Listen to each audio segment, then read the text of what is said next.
Bueno, entonces, antes de empezar a hablar de la parte de choque y eso, tenemos que reconocer lo que es el ciclo cardíaco, que es la precarga, la carga o función de bomba y la poscarga. Nosotros hablamos, ¿verdad? Esto es un ciclo que no es independiente uno de otro. Porque si nosotros tenemos una mala precarga, que es lo que ocurre de repente en el choque hipovolémico, la cantidad de líquido que llega al corazón o la carga va a ser bajo y por tanto la cantidad que expele el corazón en la poscarga también va a ser bajo. Esto es típico entonces en cuadros como el choque hipovolémico. Ahora, ¿qué es lo que pasa en el choque cardiogénico? En el choque cardiogénico nuestra principal dificultad es la carga o la función de bomba del corazón. ¿Qué es lo que hace eso? Que si bien nosotros podemos tener una buena precarga, el corazón al ser insuficiente envía poca volemia a la poscarga. Y aparte de eso, tenemos una rémora de sangre en nuestra precarga por la disfunción cardíaca. Entonces ahí es cuando aparecen los signos de congestión cardíaca, la insuficiencia cardíaca congestiva, los rales pulmonares y todo eso por insuficiencia de la bomba. Y posteriormente viene la parte distributiva o poscarga, donde ahí eh, si bien podemos tener una buena función de precarga, podemos tener una buena función de bomba, lo que tenemos es una mala distribución de los líquidos. Y ahí entramos en el choque séptico, donde por acciones de las citoquinas, bradicininas, los factores de necrosis tumoral y eso, hay una vasculitis con pérdida de líquido de repente en un tercer espacio. Y también tenemos los fenómenos vasomotores como la vasoconstricción y vasodilatación dependiendo del choque.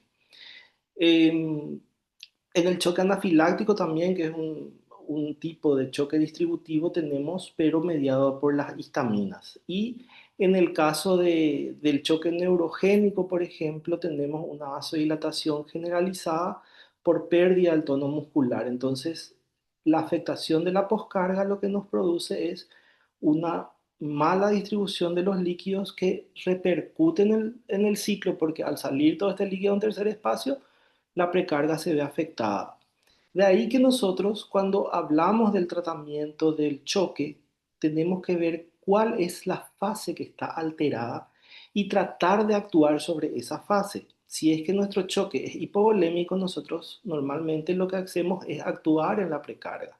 Si es que nuestro choque es cardiogénico, nosotros sabemos que tenemos una buena precarga, y es la función de la bomba. Y en este caso nosotros tenemos que mejorar la función de esta bomba, pero a su vez también tenemos que tratar de que esta precarga se descongestione o sacar el líquido en exceso que tiene el paciente para no generar la rémora venosa. Y cuando hablamos de la poscarga, también tenemos que ver los fenómenos vasoactivos, tenemos que ver la pérdida de líquido, tenemos que ver el tono incluso muscular de las arterias. Eh, y bueno, básicamente ese es nuestro tratamiento. Por eso que el tratamiento del choque varía según el tipo. En la precarga, que es lo que siempre decimos en el choque hipovolémico, cargarle con líquidos hasta que el paciente mejore la presión arterial o tenga signos de sobrecarga. Eso significa que, que los líquidos ya no son suficientes y tenemos que pasar a la siguiente fase. En el choque cardiogénico sabemos que tenemos un exceso de líquido, sabemos que tenemos una mala función de bomba, entonces la resucitación hídrica no va a ser tan intensa porque el líquido básicamente nos sobra y nosotros lo que tenemos que hacer en ese caso es buscar que esos líquidos se distribuyan bien, eliminar el exceso de líquido y mejorar la función del corazón. Y en el caso del choque distributivo, y sobre todo el más común de todo, que es el choque séptico, nosotros sabemos que hay una pérdida de líquido en un tercer espacio. O sea, ¿qué significa eso? Que no hay líquido dentro básicamente del organismo, entonces, porque salió todo a un tercer espacio, entonces tenemos que hacer una pequeña carga de líquido, que después vamos a ver de qué volumen vamos a estar hablando en prematuros, en pacientes de término y todo eso, porque tenemos que optimizar ese líquido que salió en un tercer espacio para poder ir mejorando también un poco la presión arterial, porque como les digo, en el caso del hipovolémico, todo el líquido está afuera, pero en el caso del distributivo está el líquido en un tercer espacio, pero funciona con un líquido como un choque hipovolémico. Pero, ¿qué pasa si nosotros seguimos pasándole el líquido a ese paciente? Todo el líquido que nosotros le pasamos va a ir a un tercer espacio y nuestro paciente se va a edematizar. Por eso que el tratamiento del choque séptico con respecto al choque hipovolémico es líquido hasta cierto punto. Eso, eso sería de repente en un paciente, ¿cómo se dice? En un paciente pediátrico y en el neonatal también, pero los volúmenes de líquido que usamos son un poco menores. Antes de empezar tenemos que recordar algo, y es lo que nosotros tenemos que manejar cuando hablamos de inotrópicos, y es el concepto de gasto cardíaco. ¿Qué es el gasto cardíaco? El gasto cardíaco es la suma entre la frecuencia cardíaca y el volumen sistólico. Esto es, el gasto cardíaco es lo que se tiene que mantener para mantenernos con vida. ¿Qué pasa cuando nosotros tenemos un choque hipovolémico? Nosotros tenemos una disminución de volumen sistólico por falta de líquido. ¿Qué es lo que pasa cuando nosotros tenemos un choque cardiogénico? Tenemos una disminución del volumen sistólico por mala función del corazón, que o no se llena bien o expele poco líquido, entonces nuestro volumen sistólico baja. ¿Y qué pasa en el choque séptico o distributivo? Tenemos una disminución del volumen sistólico por salida de líquidos a un tercer espacio. O en el caso del choque vasodilatado, por una vasodilatación generalizada que evita que el líquido llegue a buena presión, por decir así, a los órganos diana. Entonces, toda disminución del volumen sistólico genera una disminución del gasto cardíaco. ¿Qué es lo que hace esto? Que para compensar esto, la frecuencia cardíaca aumente. Entonces, ahí tenemos que el paciente está taquicárdico para compensar la disminución del volumen sistólico. ¿Para qué? Para hacer circular la poca sangre que tiene a través de los órganos diana. Si nosotros dejamos que esto siga progresando, normalmente la frecuencia cardíaca va a ir aumentando paulatinamente para ir manteniendo el gasto cardíaco hasta cierto punto. Entonces, ahí el paciente que estaba taquicárdico va a pasar a la siguiente fase, donde, ¿qué va a hacer el organismo? Vasoconstricción generalizada para tratar de mantener la volemia en los órganos diana, pero a su vez también para engañar al organismo y decir más o menos que el volumen sistólico está compensado, pero a expensas de una vasoconstricción. Y ahí es donde aparecen ya los signos de miembros fríos, llenado capilar lento, cianosis y también, bueno, muchas veces en los neonatos moteados por la falta de irrigación periférica del paciente. Otro proceso que también empieza a ocurrir en ese momento de la fase de vasocontraída es que los órganos que están vasocontraídos siguen funcionando, pero empiezan a funcionar de forma anaerobia, los que pueden hacerlo. Los que pueden hacerlo empiezan a funcionar de forma anaerobia, entonces, ¿qué genera eso? Genera cuerpos cetónicos, genera ácido láctico, pero a su vez también los tejidos que son más sensibles empiezan proceso de apoptosis, lo que genera la liberación de los componentes celulares a la sangre y empezamos a tener un aumento del pH perdón, una disminución del pH y un aumento del ácido láctico. Todos estos mecanismos son mediados por el cortisol, por la adrenalina, por la noradrenalina, intrínseca del cuerpo. Si es que nosotros dejamos persistir este proceso, lo siguiente que vamos a tener es vasoconstricción de las arterias mesentéricas. ¿Qué genera eso? Híleo paralítico o el famoso híleo séptico que le decimos. Segundo, vasoconstricción de la arteria aferente renal. El paciente pediátrico y sobre todo el neonatal no tiene la misma capacidad de concentración de orina que tiene el paciente adulto. El paciente pediátrico 200 veces puede concentrar su orina. El paciente neonatal esa tasa es mucho más baja. En el adulto la orina se puede concentrar hasta 2000 veces. ¿Qué significa eso? Que el adulto puede extraer líquido de la orina para tratar de compensar esa hipovolemia. El niño y más el neonato que tiene un riñoncito que todavía no está totalmente desarrollado no puede hacer eso. Entonces, ¿qué es lo que hace el organismo? Vasoconstricción de la arteria aferente renal y ahí aparecen los signos de oliguria. Un tercer punto, ¿qué ocurre? El cerebro. El cerebro es el órgano que más energía consume en el organismo. El cerebro consume un 25% de toda la energía y el oxígeno del organismo. Entonces es el órgano más ávido de oxígeno, más dependiente de la glucosa que existe. Entonces lo siguiente que hace el cerebro es entra en un periodo de stand-by. Básicamente sería modo ahorro de energía, le diríamos, entonces el paciente se duerme, el paciente se queda inconsciente. Y bueno, todo esto siempre mediado por procesos bioquímicos y sobre todo el uso de inotrópicos. Pero llega un punto en que consumimos toda la adrenalina que tenemos, consumimos toda la noradrenalina, el cortisol va disminuyendo, la suprarrenal ya empieza a tener poca irrigación de sangre y la acidosis ya es importante y empieza a inactivar las catecolaminas. Y en ese momento nosotros entramos en lo que se llama ya un choque descompensado, donde vemos ya la caída de la presión arterial en el paciente y si eso dejamos progresar, ya viene el choque irreversible, donde el paciente ya entra en un periodo donde el paciente ya fallece básicamente. Entonces, nosotros siempre tenemos que tratar de reconocer cuando el paciente está en la fase compensada antes de que llegue a la fase descompensada. Y ahí es donde nosotros tenemos que tratar de actuar. Eh, Antes de llegar ya a la parte irreversible, ¿verdad? La parte compensada podemos actuar con inotrópicos, la parte irreversible ya es muy difícil de sacarle. Y si nosotros elegimos bien los inotrópicos, elegimos bien el tratamiento, según la literatura, debería un paciente poder salir del choque en 72 horas.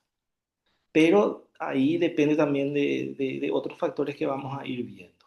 Bueno, eso básicamente es más o menos el ciclo del choque y una fisiopatología más o menos explicada de lo que ocurre para después decidir qué inotrópicos vamos a utilizar. Bueno, según el segundo consenso clínico de la Sociedad Iberoamericana de Neonatología, el choque es un estado fisiopatológico caracterizado por una disfunción circulatoria aguda que genera un desbalance entre la entrega de oxígeno tisular, lo que conduce a una hipoxia tisular, lo que conlleva a una disfunción celular que si no es tratada a tiempo culmina en la muerte celular. Y a esto yo le agregaría también una disfunción metabólica, porque no solo acuérdense que es oxígeno tisular, sino también es glucosa. Y el neonato sobre todo es ávido de glucosa. Uno, porque no tiene reserva como los pacientes más grandes y dos, porque su metabolismo es muchísimo más rápido, más acelerado que los pacientes más grandes, lo que significa un consumo gigante de glucosa. Por eso, de repente, en neonato es tan importante el tema del cálculo de, la, de los gramos de glucosa que le damos del flujo y en el paciente más grande básicamente no le damos mucha pelota por esa poca reserva que tiene o casi nula reserva que tiene. En cuanto a las tablas de hipotensión, se hicieron muchísimas tablas para calcular el tema de la hipertensión del paciente. Principal, en muchos casos se utilizó el tema de la presión arterial media. Lo ideal siempre dicen entre un percentil 5 y 50. Idealmente, la presión arterial media tiene que estar por encima de un percentil 50, pero lo que buscamos si tenemos un paciente muy descompensado es tratar de mantenerle entre el 5 y el 50. Hasta ahora lleva años esto estudiándose, lleva años viéndose y no llegaron hasta hace poco a un convenio. Pero en un estudio presentado en el 2024, eh, la- donde se hicieron tablas de la presión según el peso, la edad gestacional y la edad postnatal, donde ya se establecen, según esos criterios, cuáles son las presiones ideales.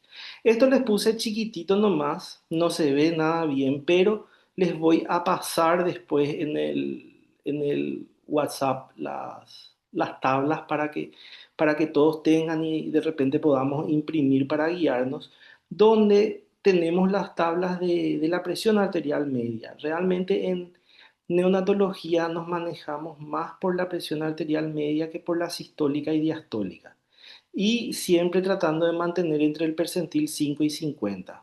Estas son las tablas, y lo que ven de repente en colores son los niveles que nosotros tenemos que mantener, que una vez que vean más grandes va a ser más fácil entender. En cuanto a, bueno, las primeras intervenciones, lo que ya hablamos. Lo que antes nosotros, o sea, en el 2022 cambiaron los conceptos que se utilizaban antes. Lo que antes nosotros llamábamos choque compensado o en fase compensada, ahora se llama choque normotensivo, donde ocurre lo que les dije, mecanismos neuroendocrinos compensatorios, que hablamos de la taquicardia, la vasoconstricción, aumento de la frecuencia cardíaca, disminución de la orina, pobre perfusión, extremidades frías, relleno capilar lento. Posteriormente viene lo que era choque descompensado anteriormente, que ahora le llamamos choque hipotensivo, donde ya hay falla en los mecanismos neuroendocrinos compensatorios, hipotensión sistémica y acidosis metabólica. Y por último, el choque irreversible, donde ya tenemos una falla orgánica múltiple y un daño celular irreparable, que ese concepto sí se mantiene hasta ahora. Entonces, cuando nosotros hablamos de choque, ya no vamos a hablar más de compensado, descompensado, irreversible. Hablamos de normotensivo, hipotensivo y irreversible. Irreversible. En cuanto a las bases fisiopatológicas, bueno, primero que nada, como dijimos, el recién nacido tiene una escasa reserva para compensar un descenso en el transporte de oxígeno. Y ocurre por cualquier cosa. ¿Y por qué ocurre esto? Uno, el paciente, el neonato tiene menor capacidad pulmonar, tiene una menor distensibilidad del pulmón, un menor volumen corriente. Por eso que el neonato es taquipnéico, normalmente de 30 a 40 respiraciones por minuto, incluso llegamos a 60. Y conforme va creciendo, esa frecuencia respiratoria va disminuyendo porque va disminuyendo el metabolismo, va aumentando la capacidad del tórax, va endureciéndose más ese tórax. Segundo, la presencia de hemoglobina fetal. La hemoglobina fetal es genial para captar oxígeno, es genial para transportar, pero su problema es dar el oxígeno a los tejidos. Entonces, ahí tenemos un segundo problema, el tema de la oxigenación de la sangre. Y tercero, el corazón, acuérdense, el corazón del recién nacido es un corazón, primero que nada, un corazón de transición, porque en la mamá básicamente latía, pero era la circulación materno-placentaria la que mantiene el flujo cardíaco recién cuando el paciente nace, hace su primera respiración, sus pulmones se expanden, es que ocurre ese shunt. Porque en principio la circulación del recién nacido sería en paralelo. Va del corazón derecho al corazón izquierdo a través de la fosa oval, las comunicaciones interventriculares, el ducto. ¿Qué pasa cuando el paciente respira? Esa circulación, en vez de ser en paralelo, se vuelve ya en serie, como un circuito eléctrico. Ya empieza aurícula derecha, ventrículo derecho, venas pulmonar, arterias pulmonar, shunt por el pulmón y todo el ciclo que ustedes conocen. Entonces, todos esos cambios fisiológicos hacen que las primeras horas incluso los pacientes puedan presentar cierto grado, los neonatos puedan presentar ciertos grados de hipotensión, que es en el periodo transitorio.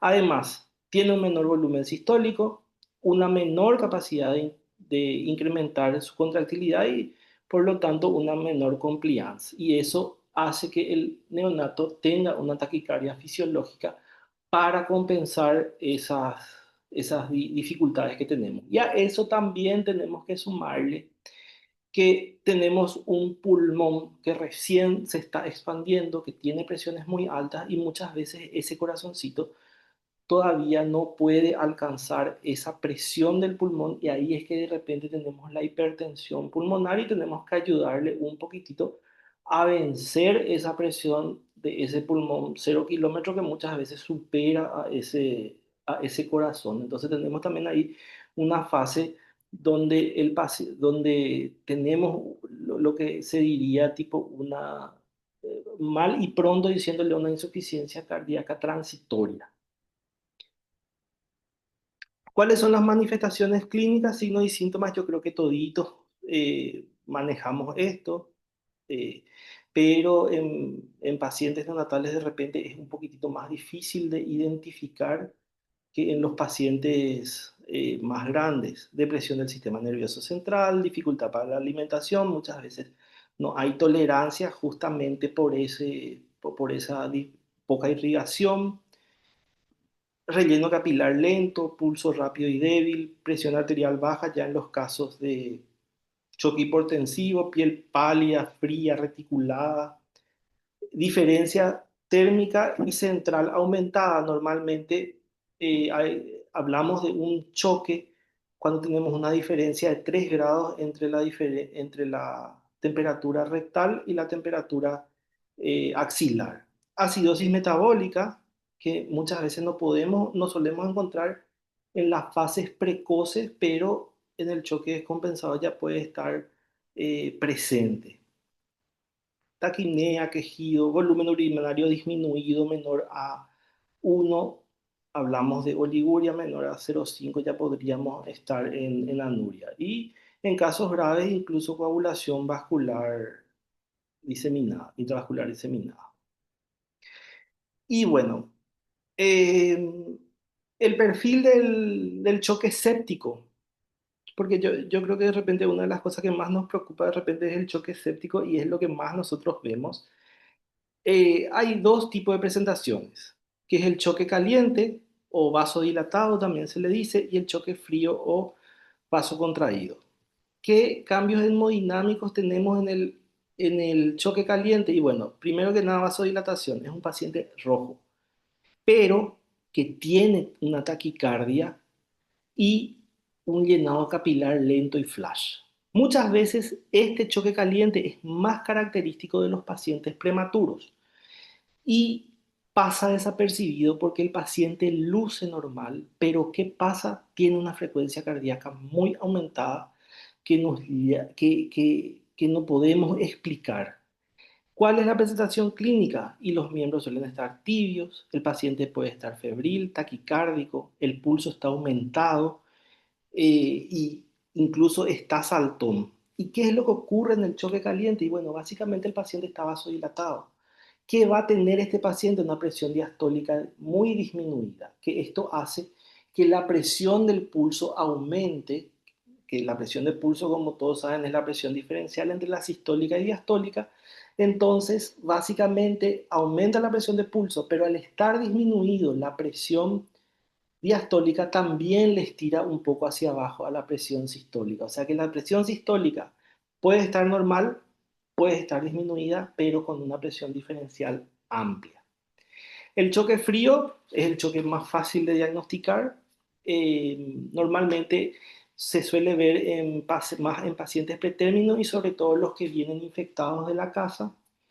Se caracteriza por vasoconstricción periférica, aumento de las resistencias vasculares sistémicas, hay un pinzamiento de la presión entre sistólica y diastólica y eso genera miembros fríos y moteados. El pulso se siente débil por esa presión diferencial disminuida. Hay una diferencia de temperatura central y periférica de 3 grados, cosa que no vemos en el choque caliente, relleno capilar lento, oliguria. Y sí o sí que no puede faltar el, eh, la taquicardia. Eso está presente en todos los tipos de choque. Ahora, ¿qué pasa si a todos esos síntomas que vimos le sumamos fiebre? Eso eleva la posibilidad de tener un choque séptico o choque distributivo. Aparte de eso, tenemos también que ver antecedentes maternos, infecciones y otras cosas. Pero todos esos síntomas con fiebre, choque séptico. Y el choque cardiogénico vamos a tener los síntomas más cercanos al choque frío, pero acompañado de cianosis, soplo, pulsos femorales débiles y en la radiografía una cardiomegalia. Y aparte de eso, no muy frecuentemente podemos tener signo de galope, pero no es tan frecuente en recién nacidos. Bueno, entonces, si tenemos un paciente con alteración cardiovascular, presión sistólica menor a 60 milímetros de mercurio, que necesita recibir asistencia farmacológica y después de la administración de pocos fluidos, estamos ante un choque hipotensivo. Si tenemos un paciente que tiene dos de los siguientes síntomas: acidosis metabólica inexplicable, lactato arterial mayor a 0,5 o 5 veces mayor a lo normal, una oliguria, llenado capilar lento mayor a 5 segundos y diferencia entre la temperatura central y periférica mayor a 3 grados, con dos de esos síntomas, nosotros ya tenemos un choque normotensivo. Si tenemos alteración de la presión sistólica, menos de 60, ya está. Paciente con signo de choque, pero presión baja, choque hipotensivo. Pero el choque normotensivo, nosotros, ¿cómo, cómo identificamos? Un paciente que tenga dos de estos síntomas: acidosis metabólica inexplicable, con déficit de base mayor a 5, lactato arterial dos veces por encima de lo normal, orina menor a 0,5, o sea, oliguria, llenado capilar lento mayor a 5 segundos y diferencia entre la temperatura rectal y la temperatura axilar de 3 grados. Con dos de esos ya tenemos un diagnóstico de choque normotensivo.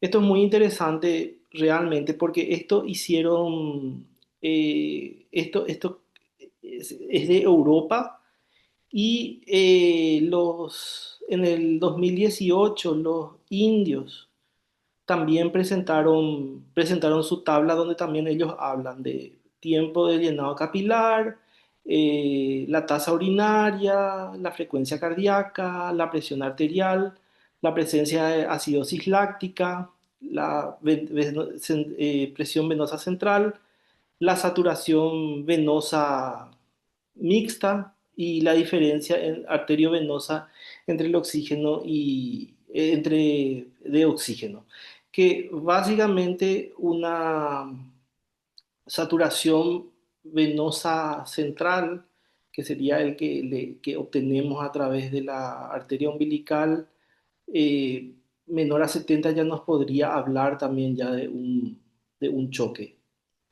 Y los nuevos parámetros que se están utilizando ahora es la ecocardiografía funcional y la espectroscopía infrarroja. La ecocardiografía funcional actualmente es lo que más se está usando. La presión venosa central ya no se usa más tanto. ¿Y qué es lo que buscamos en el neonato? La contractilidad de la vena cava superior.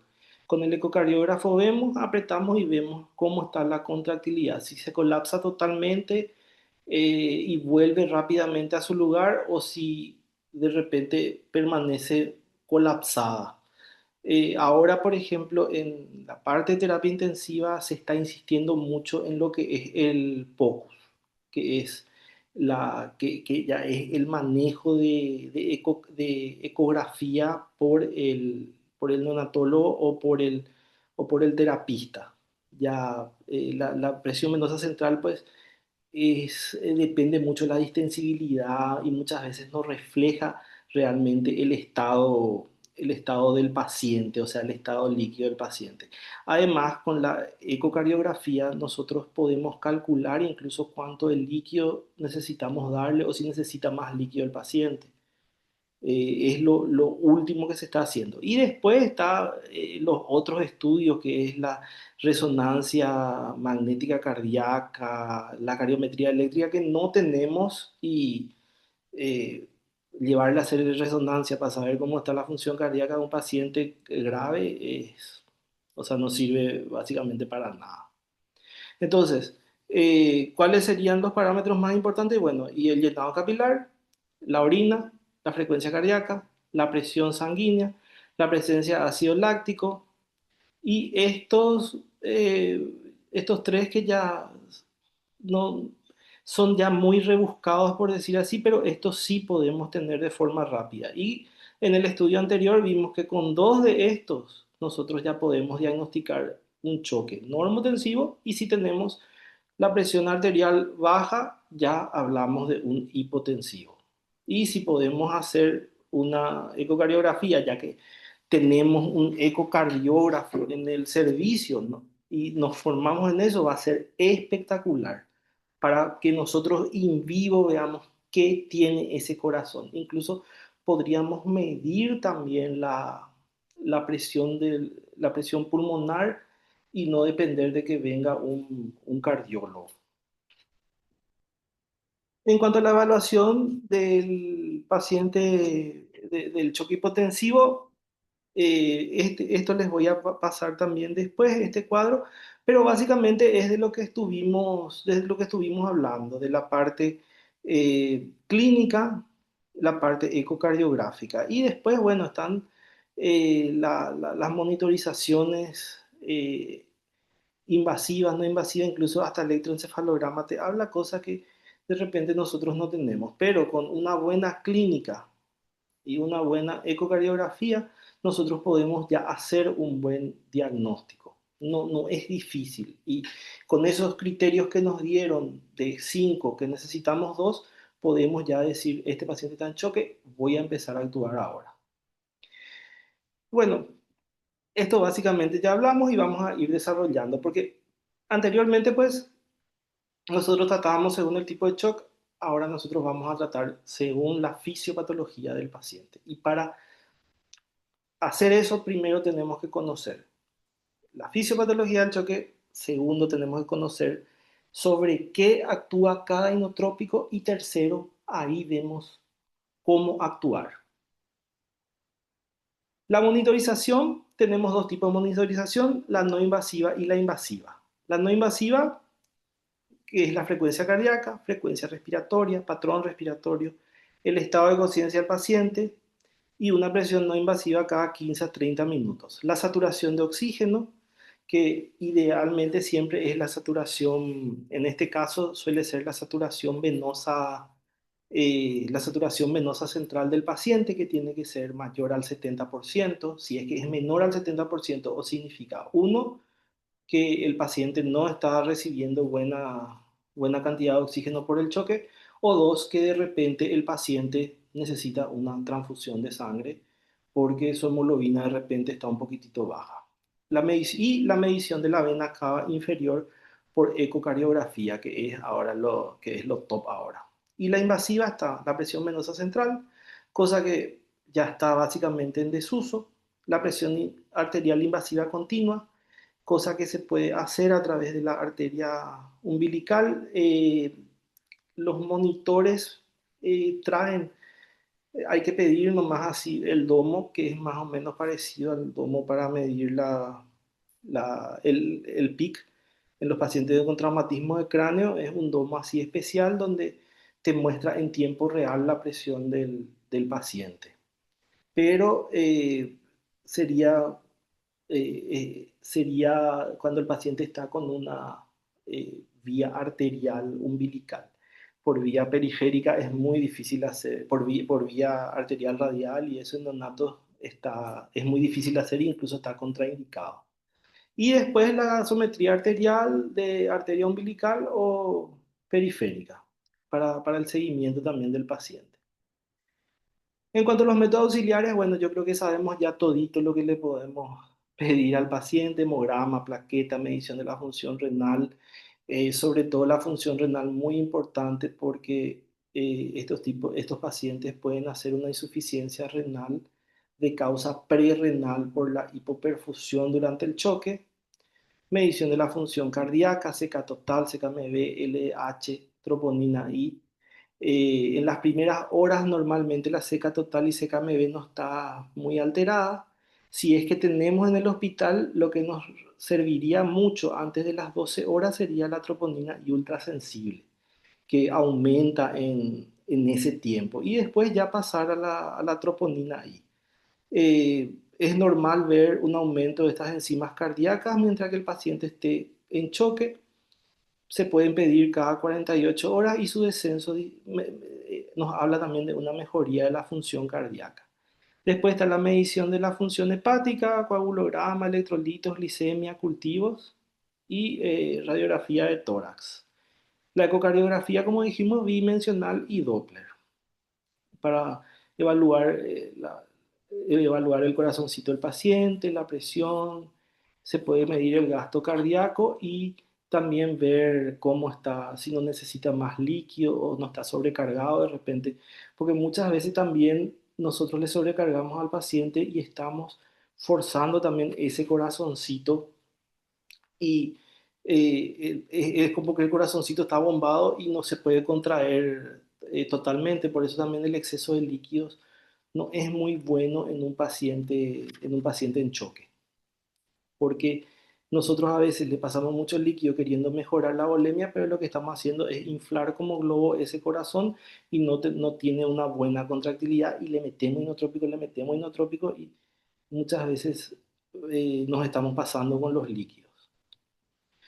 Y bueno, y acá entramos en la parte ya de inotrópicos, donde tenemos que reconocer primero que nada los receptores para saber cuáles son las funciones de ellos. Tenemos los receptores alfa, que sobre todo estos receptores son más bien periféricos, donde produce vasoconstricción arterial en piel, mucosas, riñones, en menor medida en vasos coronarios y cerebro. Y tenemos los alfa-1 postsinápticos, que ¿qué es lo que hace esto? Provoca entrada de calcio en la célula, activación del sistema actina-miosina. ¿Qué significa eso? Alfa-1 postsináptico es, alfa-1 es vasoconstricción. Después tenemos los alfa-2 presinápticos y postsinápticos, que dependiente de la noradrenalina, lo que hacen es aumentar básicamente lo que hacen es disminuir la acción de los alfa-1 produciendo una relajación. Entonces, eh, básicamente lo que hace es anula la vasoconstricción producida por el alfa-1. Después tenemos los receptores beta, que son los más conocidos. El beta 1 es de localización miocárdica, que ¿qué es lo que produce? Tiene efecto inotrópico porque aumenta la contractilidad y fuerza del corazón. Tiene un efecto cronotrópico, muchas veces es taquicardizante, y el efecto dromotrópico que mejora la conducción a través del haz auriculoventricular y los beta 2 que son de localización periférica y produce vasodilatación. Produce dilatación bronquial y aumento de la glucogenólisis y glicólisis. Después tenemos los receptores dopaminérgicos, dopa 1, que son posinápticos y están localizados en lechos vasculares, esplácnico, renal, coronario y cerebral, y produce vasodilatación.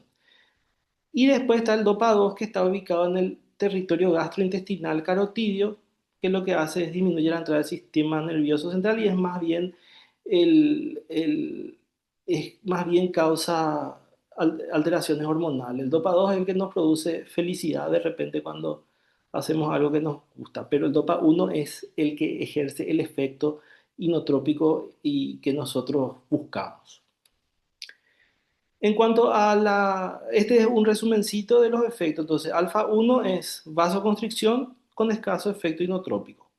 Alfa 2 presináptico, disminuye la vasoconstricción debido a la estimulación alfa 1. O sea que básicamente lo que hace es un efecto feedback sobre el alfa 1 y después tenemos el postsináptico que también ayuda con un poquitito de vasoconstricción.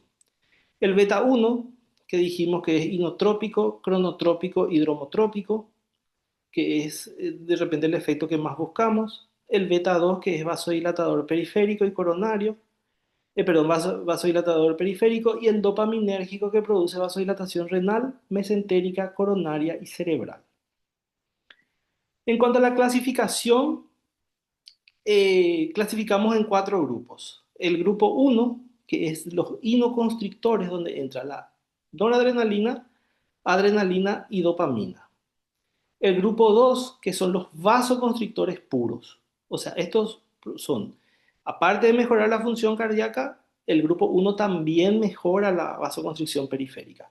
El grupo 2 los vasoconstrictores, la fenilefrinefrina y la vasopresina son vasopresores puros sin acción inotrópica. Después tenemos el grupo 3 que son los inodilatadores, que tienen una acción inotrópica, pero a su vez también tiene una acción vasodilatadora. Y ahí entran la dobutamina, la milrinona. Y en el grupo 3 tenemos los vasodilatadores puros sin acción sobre el sistema nervioso, sin acción inotrópica, que es la nitroglicerina, nitroprusiato, nesritide, que básicamente en neonatos no utilizamos, o sea, usamos el grupo uno, 2 y 3. Según esta clasificación, entonces vamos a hablar ahora de cada uno de los inotrópicos. El grupo uno que son los inoconstrictores. Bueno, primero la dopamina. A nivel cardíaco tiene un efecto estimulante beta uno que es inotrópico. ¿Qué significa eso? Que es eh, inotrópico, cronotrópico, dromotrópico. No tiene efecto beta 2 periférico, o sea que no es un vasodilatador, y aumentando la dosis de este inotrópico aparece el efecto alfa 1, que es el vasoconstrictor periférico. Se habla de una dosis que va de 2 a 4, donde buscamos el efecto dopaminérgico, que dijimos que es vasodilatador renal, mesentérico, coronario. Entonces, acá es cuando nosotros hablamos de la dosis renal de la dopamina, que actualmente, según muchos estudios que estuve viendo, no están también muy convencidos todavía los científicos con esto, porque el estudio que se hizo es un estudio de hace mucho tiempo y se hicieron en muy pocos adultos y no se hizo en niños este, pero nosotros vemos por lo menos que nos suele funcionar por ese efecto dopaminérgico que tiene. ¿Y qué es lo interesante de esto? Que si bien los neonatos tienen pocos receptores alfa 1, alfa 2 y beta, tienen mayor cantidad de receptores dopa. Por eso que suelen responder bien a estas dosis bajas para orinar. Dosis entre 4 a 10 microgramos, kilogramo minuto, tiene efecto beta 1, que es contractilidad miocárdica y aumento del gasto cardíaco por mejoría del cronotropismo. O sea, ¿qué hace básicamente a nivel cardíaco? Mejora la fuerza, entonces el corazón envía más sangre y eso que hace mejora el volumen sistólico. Y también tiene un incremento moderado de la frecuencia cardíaca, lo que mejora el gasto cardíaco. A nivel sistémico, al mejorar entonces ese volumen sistólico y un poco la frecuencia cardíaca, mejora el, o sea, mejora la presión arterial sistólica por eso y por consiguiente el gasto cardíaco. ¿Y qué pasa secundariamente a eso? Como ya tiene buena cantidad de sangre la poscarga del paciente, eso ayuda a disminuir secundariamente la vasoconstricción. Y a nivel pulmonar lo que se produce es un descenso de las resistencias vasculares pulmonares, pero secundaria al aumento del gasto cardíaco con un aumento del shunt intrapulmonar. Dosis superiores de 10 a 14 desaparece ya el efecto dopaminérgico, desaparece el efecto dopaminérgico de vasodilatación renal, se mantiene el efecto alfa 1 y beta 1, perdón, y progresivamente aparecen los efectos alfa 1, que es vasoconstricción importante y estimulación de la noradrenalina, que es un alfa 1 puro. A nivel cardíaco, aumenta el efecto cronotrópico y esto se predispone a taquiarritmia. A nivel de la circulación sistémica, debido a la vasoconstricción, hay un aumento de las resistencias vasculares, hay un aumento de la presión diastólica y eso produce eh, al aumentar la presión diastólica y acercarse a la sistólica, otra vez la presión de pulso disminuye y eso hace que la perfusión periférica se vaya empeorando. Y por supuesto, al desaparecer el efecto dopaminérgico, hay disminución de la perfusión renal y de nuevo un descenso en la diuresis. Y en la parte pulmonar hay una vasoconstricción pulmonar, por lo cual la dopamina se contraindica en la hipertensión pulmonar. Las indicaciones es en todo cuadro con fracaso en la función cardíaca, o sea, choque cardiogénico, síndrome de bajo gasto cardíaco, insuficiencia cardíaca congestiva, en el cual nosotros querramos mejorar la poscarga. ¿Y cuál es la precaución? Es un arritmogénico en pacientes con tratamiento itálico e hipopotasemia. En caso de taquicardia importante o isquemia, sustituir por otro que no sea tan taquicardizante. Puede producir alteraciones de la regulación cerebral, produciendo supresión pituitaria y disminución de las hormonas tiroides. Y el uso de la dopamina debe ser considerado ya que aumenta la mortalidad, el daño cerebral y aumento de la morbilidad, incluyendo enterocolitis necrotizante, y también se observó en, en niños, pacientes pediátricos, que aumenta la mortalidad. De hecho, en pacientes pediátricos ya no se utiliza más casi o sea, no se utiliza luego más la dopamina, solamente de repente cuando ya no sabes más nada, que no sabes qué hacer, utilizas la dopamina porque tenemos ya otros inotrópicos ahora que tienen una acción más noble que la dopamina sin tantos efectos colaterales. Incluso en los materiales que estuve revisando luego ya la dopamina medio que está siendo dejado de lado, pero todavía por disponibilidad y eso no es que se sacan totalmente de los protocolos. Este es un estudio del 2023 donde estudiaron la dopamina norepinefrina como tratamiento de la hipotensión periférica. Entonces, de ahí es que salió esta parte. Y estos daños que realmente para mí es algo nuevo y me estoy enterando ahora en esos estudios. En cuanto a la adrenalina, tiene efectos sobre receptores beta 1, beta 2 y alfa. La adrenalina es la estrella, es uno de los inotrópicos, por decir así, perfecto, porque actúa sobre todo. Al tener efecto alfa beta 1, ¿qué te produce? Inotropismo, cronotropismo, dronotropismo. Espectacular. Al tener efecto beta 2, ¿qué te produce? Vasodilatación periférica, que es otra cosa de los que buscamos. Y a dosis alta tiene efecto alfa 1, que es vasoconstrictor. Entonces, a dosis baja tenemos predominio de la acción beta 1 y beta 2. Por su acción beta 1, inotrópico, cronotrópico y dromotrópico, mejora el volumen sistólico. Al aumentar la fuerza latido del corazón, aumenta eh, el, un poco la frecuencia cardíaca y a su vez también nos produce una mejor transmisión de electricidad, por decir así, entre la aurícula y el ventrículo izquierdo sobre todo, aurícula ventricular. Esto que hace aumenta el gasto cardíaco. Secundariamente al aumento del gasto cardíaco disminuye la resistencia vascular periférica. Pero a esto también tenemos que sumar el efecto beta 2, que es vasodilatador periférico. O sea, eso otra vez ayuda a disminuir ¿cómo se dice? A mejorar la, la vasodilatación, o sea, vasodilata esa arteria que estaba muy vasocontraída de forma compensatoria. Por eso que la adrenalina es el preferido para el choque frío, por esa acción beta 1 y beta 2 que tiene, pero hasta cierta dosis. ¿Por qué? Porque una vez que nosotros pasamos cierto nivel, mantiene su efecto beta 1, pero pasa de forma periférica a un efecto alfa adrenérgico, donde ahí pasa a convertirse en un inoconstrictor. Más adelante le voy a hablar de las dosis. Bueno, ¿Cuáles son las indicaciones? A dosis baja, síndrome bajo gasto cardíaco, que es esa campaña de resistencia vascular periférica aumentada con mala respuesta inodilatadora. O sea, choque frío más efectivo que la dopamina, porque al tener efecto beta 2 no solo mejora el gasto cardíaco, sino que también tiene un efecto vasodilatador. A dosis alta se utiliza el síndrome bajo gasto cardíaco con resistencia vasculares bajas. ¿Qué significa eso?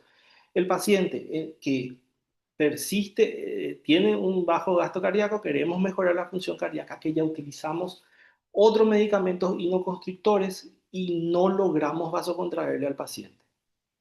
Y es de elección en el tratamiento el paro cardiorrespiratorio por su efecto taquicardizante, básicamente que mejora la contractilidad, y segundo, por el efecto de que mejora la conductividad.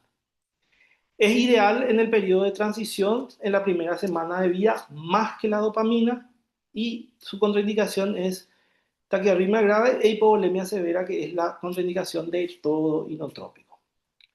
¿Cuáles son las precauciones? Y bueno, es más arritmogénico que la dopamina a dosis alta, produce un aumento de la resistencia vascular periférica y pulmonar, y se asocia a niveles de aumento de glicemia y lactato.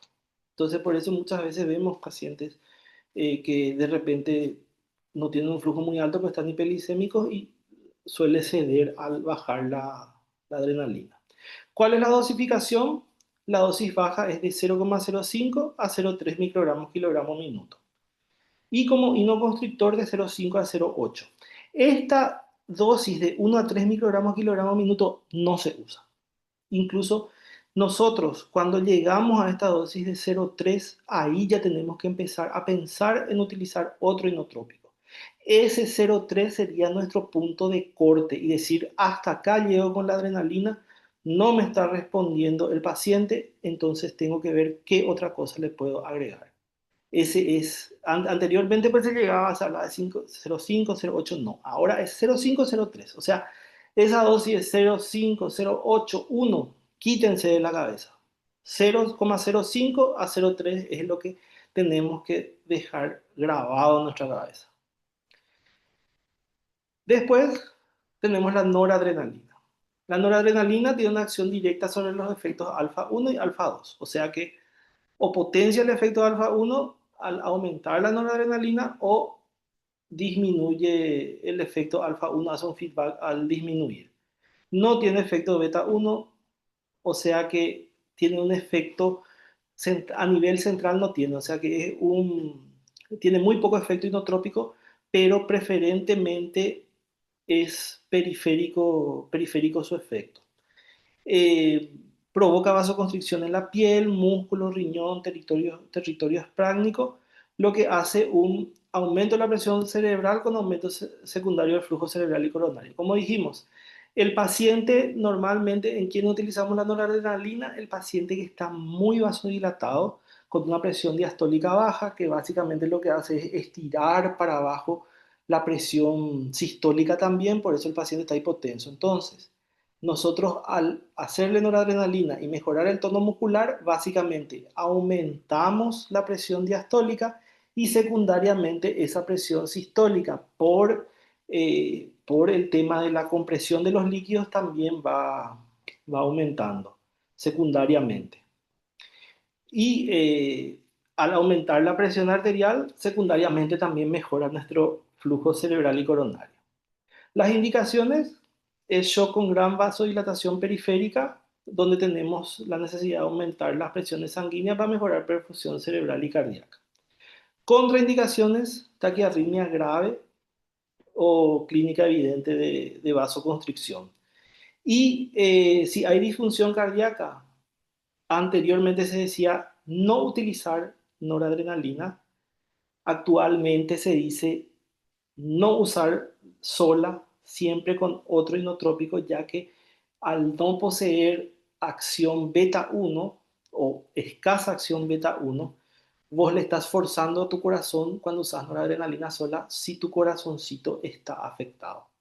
Entonces, idealmente siempre con otro medicamento inotrópico para que te ayude a latir tu corazón.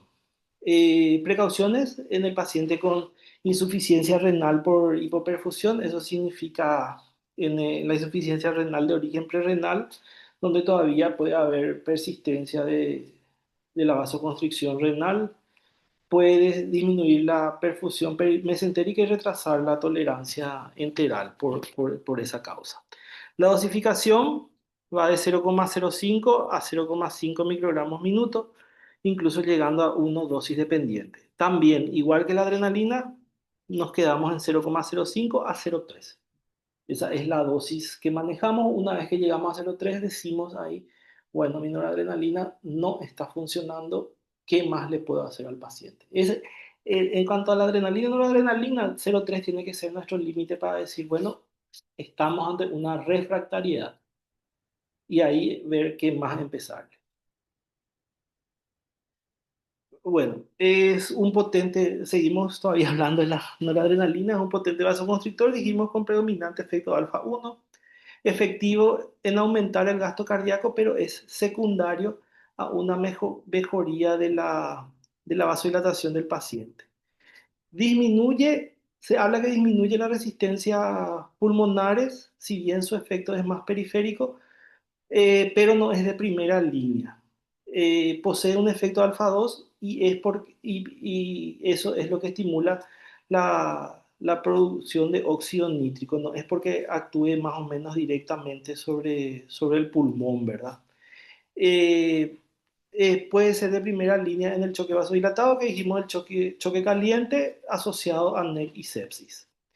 Y se demostró que tiene mejores efectos en la supervivencia y morbilidad comparado con la dopamina en recién nacidos con sepsis, pero en casos de choque séptico vasodilatado. Tampoco es que vamos a decir, no, vamos a meterle noradrenalina al paciente y porque la dopamina no funciona básicamente o está contraindicado, no.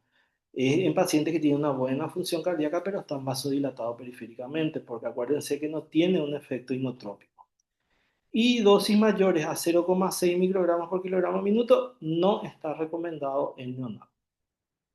Y como les dije, dosis de seguridad 0,3. En cuanto al segundo grupo, el vasoconstrictor puro, el mayor ejemplo que tenemos es la vasopresina, que yo no sé si es que nosotros tenemos, hasta ahora por lo menos yo no llegué a usar, y está indicado en la hipertensión pulmonar refractaria asociada a hipotensión sistémica. Al ser un vasodilatador periférico, de repente utilizamos en pacientes que están hipotensos, pero tienen hipertensión pulmonar. ¿Y qué es lo que hace? Es a través de su acción que estimula la secreción de óxido nítrico, al igual que la noradrenalina. Tiene propiedades antidiuréticas, entonces es ideal en pacientes con hipotensión diastólica severa que no responden a otros vasopresores o con un choque refractario y están con hidrocortisona.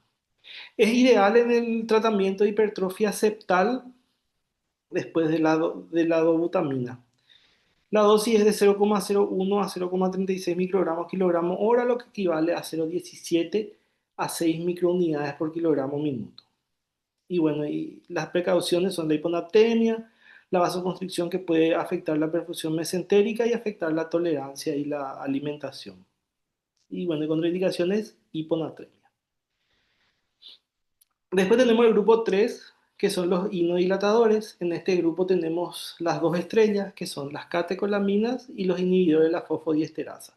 Dentro de las catecolaminas tenemos la dobutamina y en el inhibidor de la fosfodiesterasa tenemos la milrinona, que actúan por mecanismos distintos.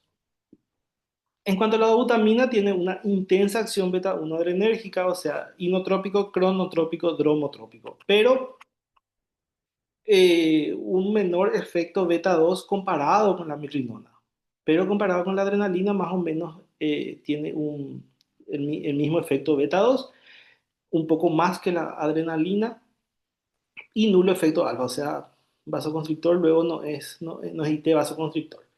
A nivel cardíaco, aumenta la contractilidad miocárdica, dosis dependiente, a mayor dosis, mayor efecto inotrópico, mejorando la función ventricular izquierda. Su efecto cronotrópico es menor que la dopamina, o sea, es menos taquicardizante que la dopamina y tiene un efecto vasmotrópico sobre el nódulo sinusal, hidromotrópico sobre la contractilidad. ¿Qué significa efecto vasmotrópico?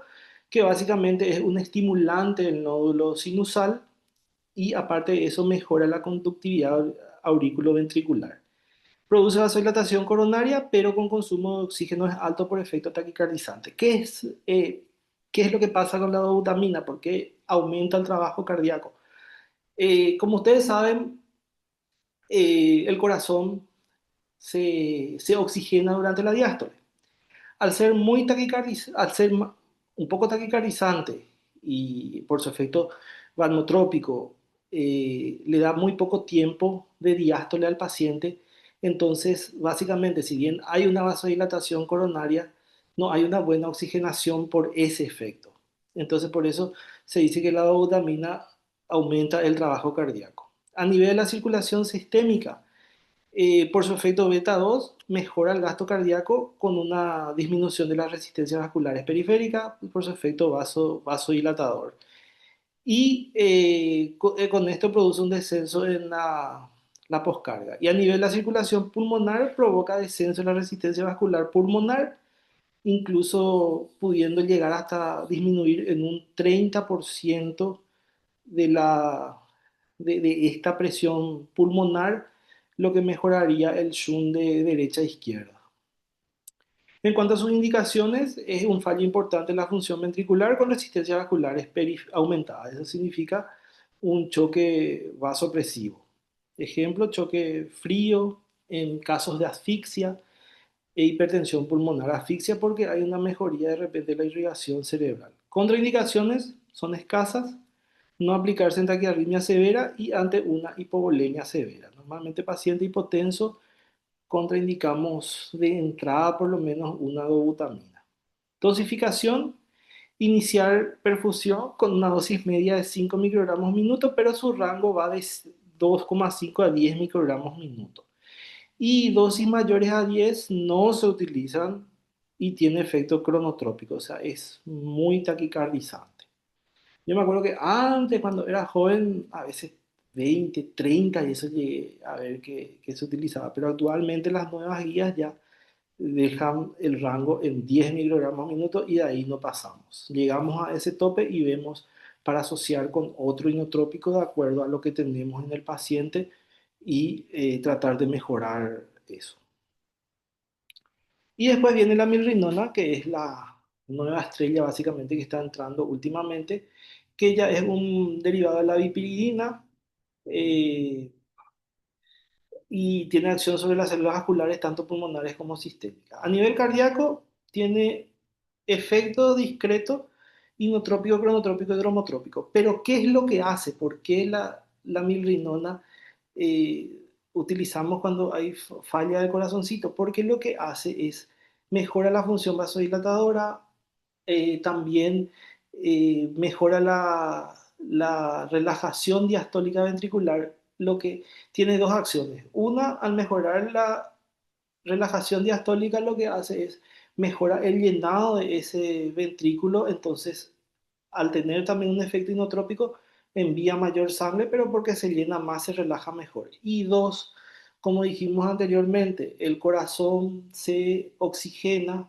el miocardio se oxigena durante la diástole, entonces al favorecer la diástole, al favorecer el tiempo de llenado, favorece también la oxigenación del corazón. Por eso eh, disminuye el estrés del miocardio y disminuye, al no ser tan taquicardizante como la dobutamina, también produce un menor consumo de oxígeno que el resto de las catecolaminas, que la adrenalina y la dobutamina.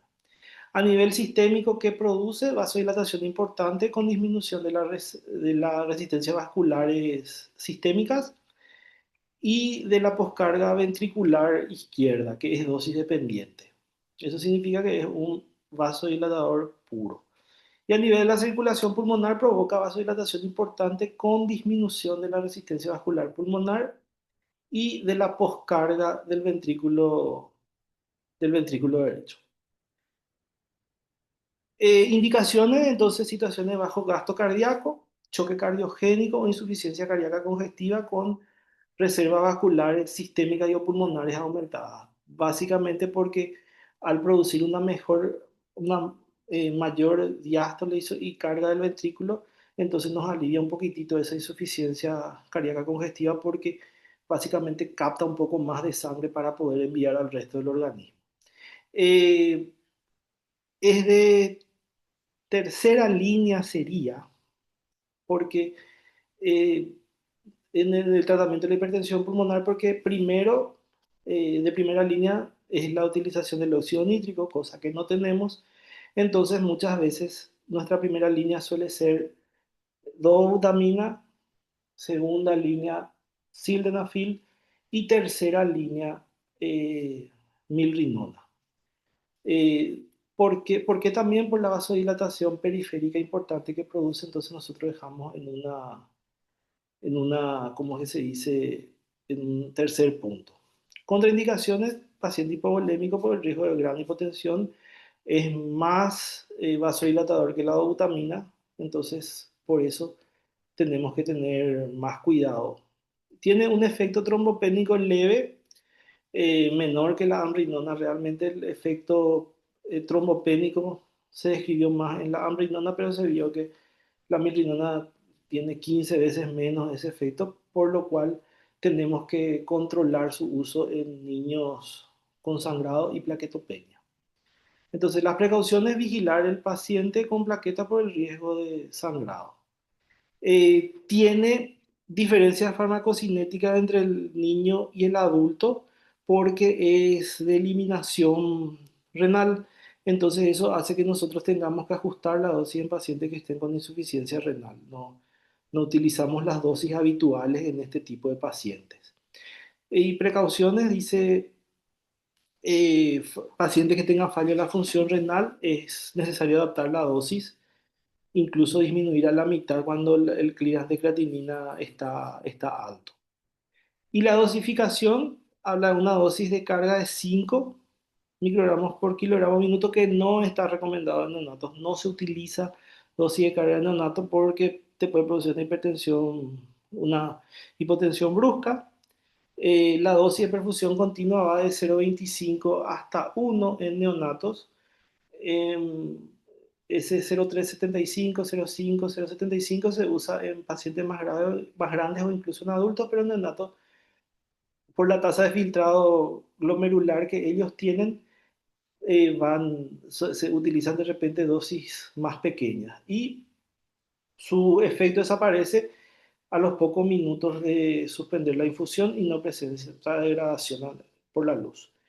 Importante saber que en neonato, idealmente, no se pasan los inotrópicos por vía periférica.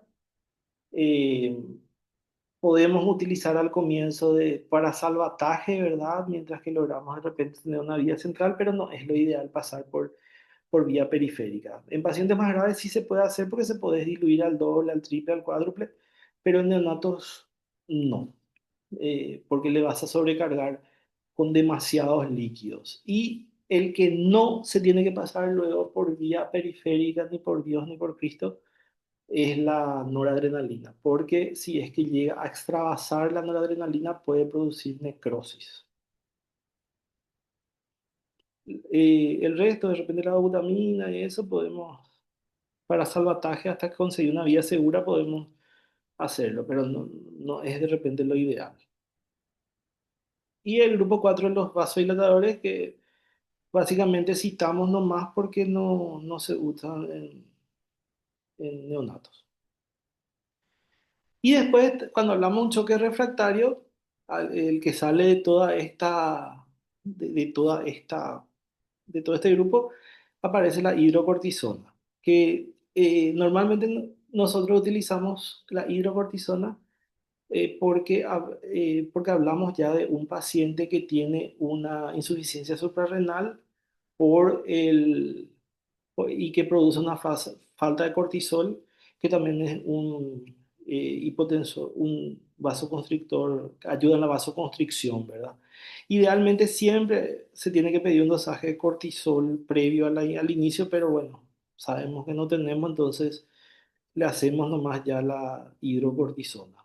Indicaciones de hipotensión sistémica refractaria a catecolaminas, hipertensión pulmonar refractaria que no responde al óxido nítrico inhalado, pero el paciente está chocado, no es que paciente con hipotensión pulmonar ya le vamos a iniciar hidrocortisona, no, es el refractario, que ya está en choque. En crisis aguda utilizamos 1 a 2 microgramos cada 8 a 12 horas en menores de 35 semanas y la misma dosis, pero cada 8 a 6 horas en mayores de 35 semanas. Y se hace un mantenimiento de miligramo, kilogramo dosis en varias dosis diarias según la edad del paciente. Como dijimos, si es que es menor de 35 semanas, 1 miligramo por kilogramo dosis dividimos en 2 a 3 dosis. Si es que es mayor a 35 semanas, podemos hacer en cuatro dosis. Sus efectos mejoran la función del ventrículo izquierdo y por tanto la oxigenación y disminuye la necesidad de otros vasopresores. Su efecto transitorio, hiperglicemia, hipertensión, perforación intestinal espontánea cuando se asocia a cierre de ductos con indometacina y raramente miocardiopatías. Precauciones de infecciones ocultas, fúngicas o virales que pueden ser o bacterianas que pueden ser exacerbadas con la terapia esteroide. Pero como esta dosis no es una dosis antiinflamatoria ni inmunosupresora, es muy raro ver esto. O sea, porque la dosis inmunosupresora pues, es entre 5 a 10 miligramos por kilogramo, pero esta es básicamente una dosis baja, es básicamente como para el cortisol que no tenemos o que se consumió o suplir hasta que la suprarrenal empieza a producir. Es muy rara que se exacerbe las infecciones por el uso de hidrocortisona. ¿Y cuánto tiempo usamos la hidrocortisona? Y eso todavía no hay así un consenso. Normalmente eh, hacemos la hidrocortisona, básicamente es lo último que suspendemos después de suspender el resto de los inotrópicos, pero no hay un consenso. Y de hecho, en la Surviving Sepsis Campaign, ellos también eh, no hablan así de que esté muy demostrado que la hidrocortisona funcione, pero hay buenas experiencias y si es que nos basamos en la experiencia de la gente, funciona la hidrocortisona, pero no hay así estudios que digan sí, es de clase A que la hidrocortisona funciona. Entonces, está ahí, y siempre dosis baja. Y bueno, básicamente el manejo general del recién nacido con choque, ¿cuál es? Colocar accesos vasculares para suministro de fluidos, hemoderivados, inotrópicos, y idealmente contar con una vía venosa central, umbilical de ser posible en las primeras horas. Segundo, colocar acceso vascular en la arteria umbilical para monitoreo continuo de la PA, si es que se tiene invasivo, que siempre es lo ideal, y para también obtención de sangre para análisis. Instalar zona nasogástrica para evitar la distensión gástrica, evitar broncoaspiraciones y también liberar los líquidos estomacales para tratar de hacerle descansar a esa pancita. Sonda vesical para control horario de la diuresis y suspender la alimentación oral o enteral. Mantener en un ambiente térmico adecuado, una radiante, idealmente siempre con una radiante en el paciente séptico para tener mayor acceso al paciente y para realización de procedimientos continuos, por lo menos mientras que el paciente esté con inotrópicos. Y controlar y tratar los sangrados activos. Em, este es el pilar del tratamiento del choque, que es básicamente lo nuevo que salió, que es garantizar una vía permeable y evaluar la conexión precoz a asistencia respiratoria mecánica por todo lo que habíamos dicho de la función pulmonar del paciente, del tema de la oxigenación y todo eso. Se demostró que la intubación electiva del paciente pediátrico mejora la sobrevida. Entonces, buena oxigenación central y tisular, siempre evitando la hiperoxia, sobre todo en los recién nacidos pretérminos, por el tema de los ojitos, primero que nada, y segundo, porque la oxigenación muy alta demostró que forma radicales libres que producen fibrosis pulmonar y terminan en pacientes con broncodisplasia pulmonar. Asegurar la volemia, reponer volumen es muy útil en el shock hipovolémico séptico y puede usarse cristaloides o coloides.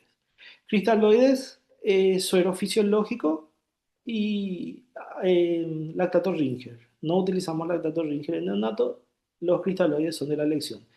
Y están los coloides que pueden ser la albúmina al 5% o los glóbulos rojos concentrados. Algo que demostró en los últimos estudios es que el uso entre cristaloides y coloides no ejerce ninguna diferencia, pero en caso de que el paciente necesitemos usar coloides, se prefiere el uso de glóbulos rojos concentrados a el uso de la albúmina, porque la albúmina tiene solamente 24 horas de funcionamiento y después el cuerpo elimina. Sin embargo, el glóbulo rojo concentrado tiene un poquitito más tiene más tiempo de acción y de efecto coloide en el organismo. Pero ya es de segunda elección, ¿verdad? Con los riesgos que tiene, por supuesto. Mantener una buena hemoglobina, un buen hematocrito en estos pacientes y sobre todo una buena saturación venosa central. Y corregir los factores negativos, hipoxia, hipoglicemia, hipercalcemia, hipomagnesemia, todo. Corregir acidosis metabólica persistente en el recién nacido de término con bicarbonato 1,2 mil equivalente si el pH es menor a 7,20. 7,25 dice ahí, pero idealmente para mayor rango de seguridad, menor a 7,20 habiendo una buena ventilación pulmonar. ¿Qué significa eso? Que si mi paciente está en una PCO2 alta, eh, tratar de mejorar esa PCO2, esa parte respiratoria, y después evaluar una corrección de bicarbonato, que de hecho últimamente luego ya no es más bien vista en ningún tipo de paciente el tema de bicarbonato. Siempre tenemos que tratar de corregir la causa de la acidosis, que muchas veces la acidosis es persistente más por un mal manejo de la volemia del choque del paciente que por su requerimiento en sí de correcciones de bicarbonato. Además que el bicarbonato al tener sodio aumenta mucho la osmolaridad, entonces eso puede producir sangrados por el aumento brusco de la osmolaridad a nivel cerebral. Y bueno, eh, actualmente el tratamiento del choque ya no es más como antes que nosotros hacíamos de forma automática los inotrópicos, sino el tratamiento ya está encaminado basado en la inestabilidad fisiológica del paciente y hemodinámica. O sea que nosotros tratamos ya básicamente lo que encontramos en el paciente y los síntomas, y por eso tenemos que conocer cuál es la acción de cada inotrópico y qué es lo que nosotros buscamos al iniciar un inotrópico. Siempre que nosotros vamos a iniciar un tratamiento inotrópico, vemos al paciente, nos ponemos una meta y vemos qué tratamiento vamos a hacer en ese paciente. Y bueno, y acá hay un esquema. Este esquema es del 2018 de la Comunidad Europea, que básicamente les puse para que conozcan nomás, pero después les voy a mostrar el último, que es muy interesante. Este es el organismo del 2016, que era el que se utilizaba también en ese momento. Y este es este es el nuevo esquema que se utiliza para tratar según la causa fisiológica, que salió en el 2022 en el Journal Pediatric Europeo, que es para el manejo de la inestabilidad hemodinámica, donde describe otra vez, según el choque vasodilatador, fisiología vasodilatadora, según el choque cardiogénico, según la fisiología vasoconstrictora o choque frío, cuando hay shunt pulmonar, subpulmonar y el quinto que es la depresión de volumen o el choque hipovolémico, ¿verdad? Esto no se desesperen que está todo traducido después en lo siguiente. Bueno, y tenemos entonces la fisiología vasodilatadora. ¿Dónde podemos encontrar esto? En Neonatology Question and Controversies, Neonatal Hemodynamics. ¿Qué dice? ¿Qué ejemplo es el choque vasodilatado, choque caliente? Donde tenemos presiones bajas y resistencias vasculares bajas. Las causas, choque séptico e inflamación sistémica. Medicamentos que pueden producir esto son los vasodilatadores, los opioides y la anestesia. Acidosis persistente, por inactivación de las catecolaminas, encefalopatía hipóxico-isquémica, que básicamente se comportaría como un choque neurogénico por la pérdida del tono muscular, pacientes con cardiopatías congénitas, donde podrían estar vasodilatados para contener el exceso de sangre o vasodilatación por su propia patología, de repente la presencia de ductus, la presencia de, no vasodilatación, sino resistencias vasculares bajas por la presencia de ductos, presencia de orificios o malformaciones y hipertensión pulmonar persistente. Tratamiento, como siempre dijimos, es tratar la causa que está generando eso y segundo, iniciar inotrópicos. ¿Cuáles? Dopamina, noradrenalina o vasopresina. Y como dijimos, recientes datos sugieren considerar el uso de noradrenalina como primera línea de elección en un choque caliente vasodilatado en el choque séptico o NEC. En la enfermedad hipóxico-isquémica con una disfunción biventricular, el manejo sugerido es iniciar dobutamina. De segunda línea, en el caso de que el paciente eh, persista, pese a la dobutamina, ¿cómo se dice? Vasodilatado, abrir el ductus y agregar adrenalina e hidrocortisona si es que es refractaria a la catecolamina. Si tenemos una disfunción del ventrículo izquierdo con hipertensión pulmonar, primera línea, dobutamina. Si bien el paciente está vasodilatado, ¿verdad? En este caso, con la dobutamina lo que lograríamos es mejorar la fuerza de contractilidad del ventrículo izquierdo y al dilatar la hipertensión pulmonar lo que produciríamos es mejorar ese shunt y descargarle un poquitito a ese corazón. Y el segundo, de segunda línea, adrenalina, que puede empeorar la oxigenación del paciente, por lo que podría asociarse a a un vasodilatador. O sea, este más bien por el efecto vasoconstrictor que podría tener la adrenalina, pero no a dosis alta.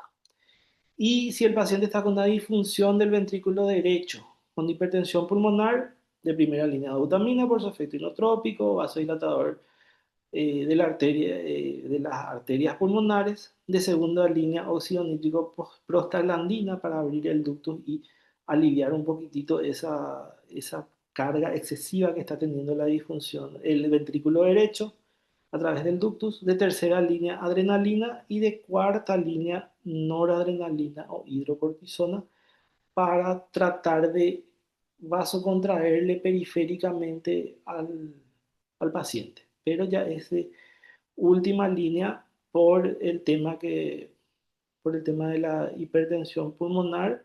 Ahí entraría la noradrenalina como vasoconstrictor periférico y a su vez para estimular la producción de óxido nítrico.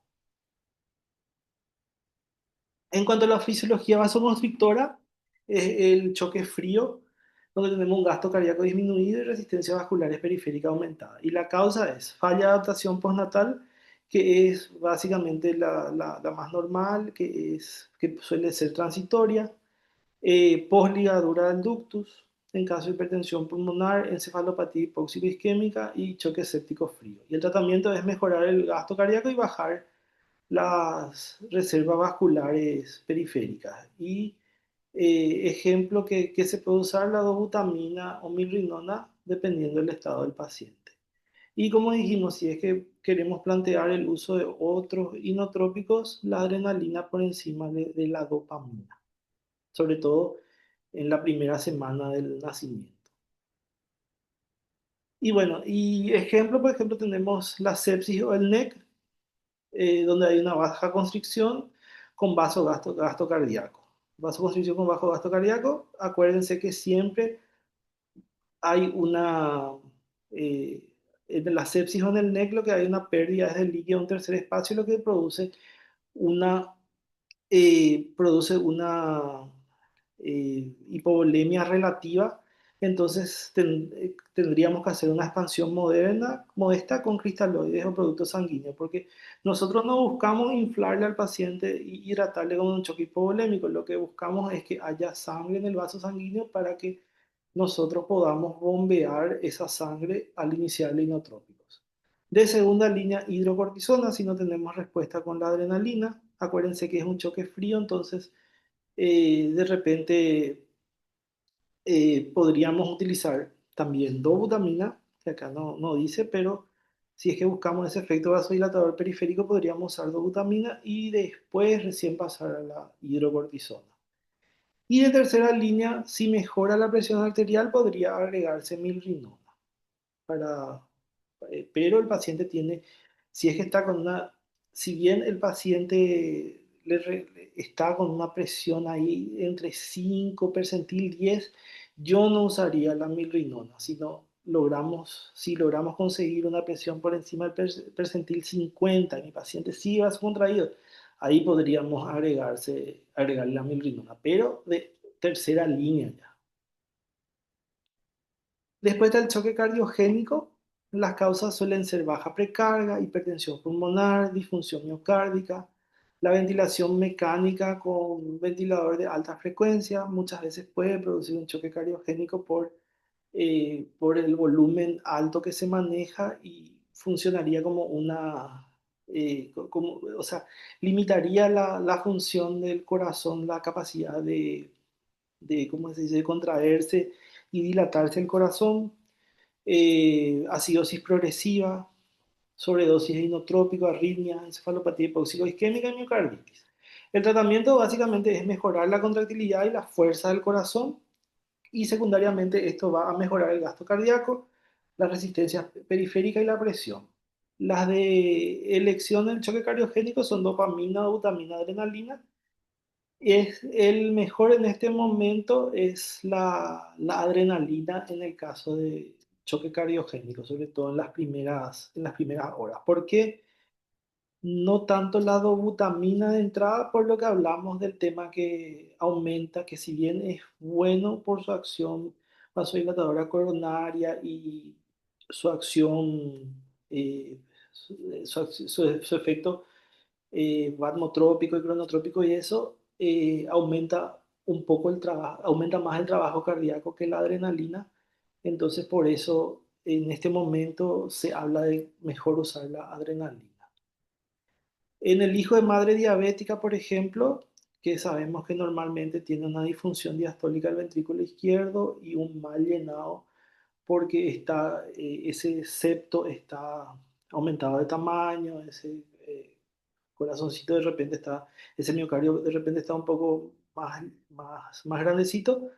De primera línea, mejorar también el volumen para mejorar la presión de la aurícula izquierda. Y de segunda línea, luego de mejorar el volumen, utilizar un inoconstrictor como un constrictor periférico como la vasopresina y la noradrenalina. De repente en este paciente no tenemos tanto miedo de utilizar la noradrenalina como el otro caso, porque tenemos un corazón re musculoso, básicamente no es un corazón de trapo como en otros casos. Después está el cuarto punto, cuando hay un shunt sistémico pulmonar, que las causas pueden ser ductus hemodinámicamente significativo, una malformación arteriovenosa, y el tratamiento principal es el cierre del ductus. Si tenemos un shunt de izquierda a derecha con choque, primero que nada, entonces cerrar el ductus. ¿Cómo? Tratar de mantener una PCO2 entre 50 y 60, una FiO2 para minimizar, por supuesto, el uso de FiO2 sin llegar a la hipoxemia por el daño que puede producir, optimizar la PIB y la hemoglobina del paciente, porque básicamente lo que acá tenemos es una mezcla entre sangre arterial y venosa y tenemos que tratar de mejorar la oxigenación de esa sangre que va a llegar a todo el organismo. De segunda línea, cierre del shunt, ibuprofeno, acetaminofén y cirugía. Y si tenemos un shunt de izquierda a derecha con pobre compensación del ventrículo izquierdo, paciente con una disfunción orgánica grave y hemorragia pulmonar, y la primera línea es limitación del shunt y cierre del ductus. Y de segunda línea, un inotrópico como por ejemplo la dobutamina para mejorar la contractilidad miocárdica. Pero básicamente estos son pacientes ya que tienen que ser manejados en una terapia cardiológica, porque si no logramos el cierre medicamentoso del paciente, tienen que ir a cirugía para cierre del ductus.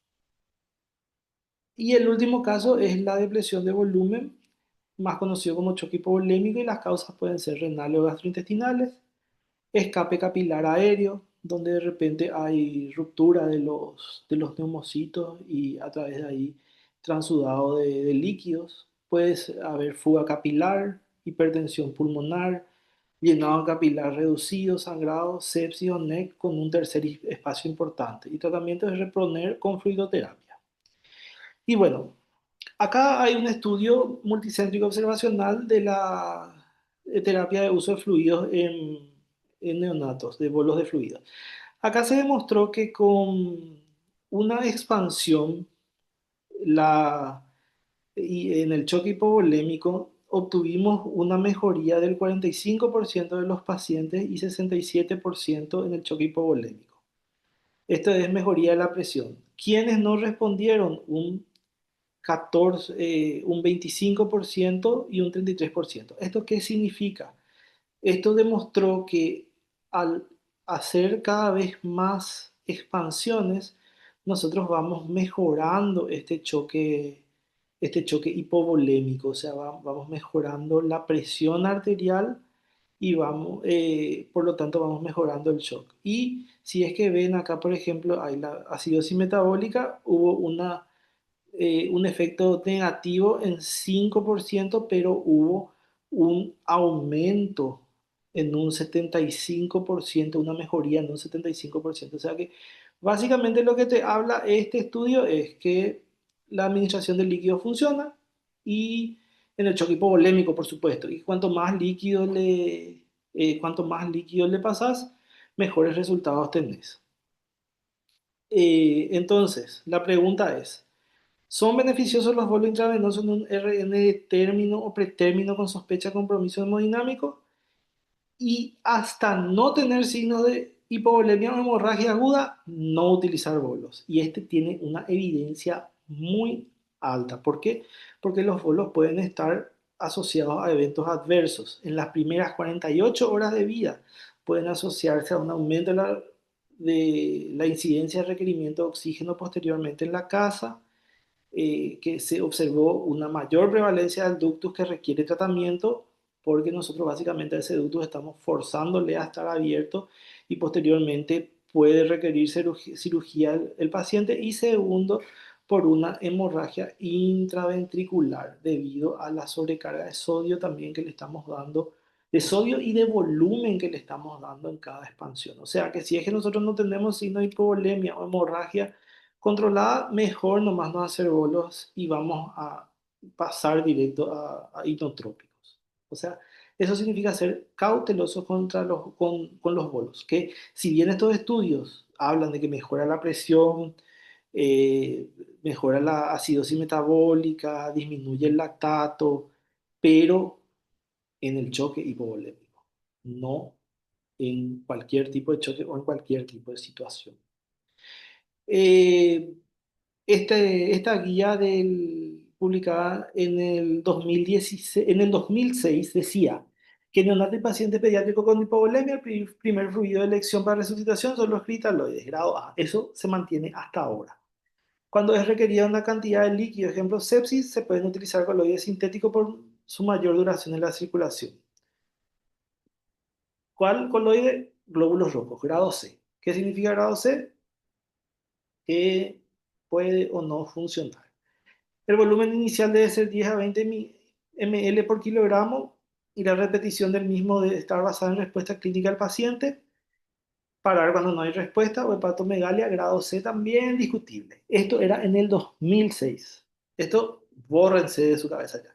¿Qué es lo que dice el diagnóstico y manejo de choques en neonatos de noviembre del 2023? Uno, que el volumen inicial de los bolos debe ser 10 ml por kilogramo en pretérmino y 20 ml por kilogramo en RN de término a ser administrado en 15 a 30 minutos.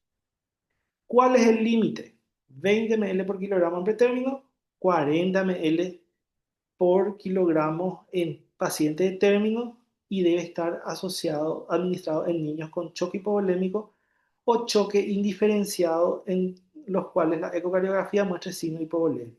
O sea, en niños que nosotros no sepamos por qué es su choque, que es el diferenciado, que no sabemos si es hipovolémico, si es séptico, en ellos podemos llegar hasta este límite.